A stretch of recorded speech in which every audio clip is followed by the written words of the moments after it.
Hello and welcome to K1 Repair Center. Today I'm doing a short video regarding the thermal camera for Sunshine Short Cam 2.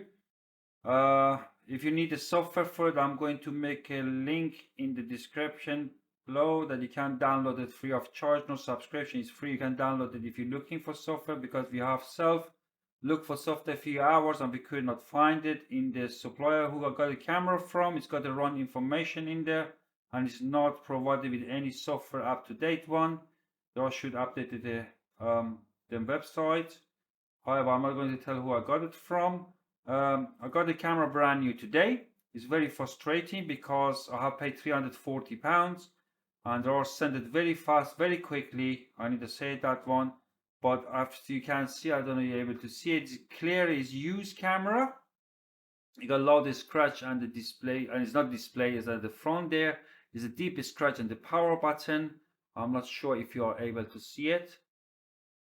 This deep scratch there, and this is pin in the back is a snap for the charger.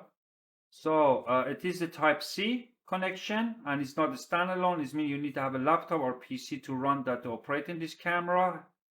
And it's definitely not designed for the big board. And so you can move around. If you got a laptop board and you want to have it put it in there, you can move around, but it's mainly designed for the small board, like for the phone. The quality is not that greatest what I have hoped for. Honestly, for 341, if you pay for something, you imagine it's going to be good quality. However, it's have a delay. If you're moving it around, it's got a delay. It's not the instant picture. What I said before, the quality of the images is not that great. It's do the job, is work, honestly.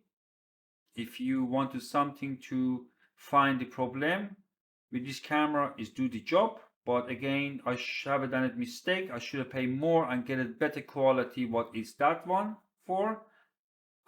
If you need help to how to operate in the camera, and to give enough videos in the YouTube to show you how to operate in this camera. However, if you need help, drop me a comment or send me email to go to www.k1repaircenter.com. Drop me email or give a comment on this video and try my best to help you. If you want to buy this camera, guys, and you got a repair shop, think twice. Do you want to really that one? Pay more money. Seriously, pay more money, get a proper camera, because it's worth it. You know what I mean? And for that one, what I say, for the price that I have paid, I could pay £100 or probably £150 more and get a better, much better thermal camera in the market. However, I hope I see you in next video soon. If any question you got what I said, drop the comment, and I hope see you soon. Thank you for watching. K1 Repair Center. Keep safe.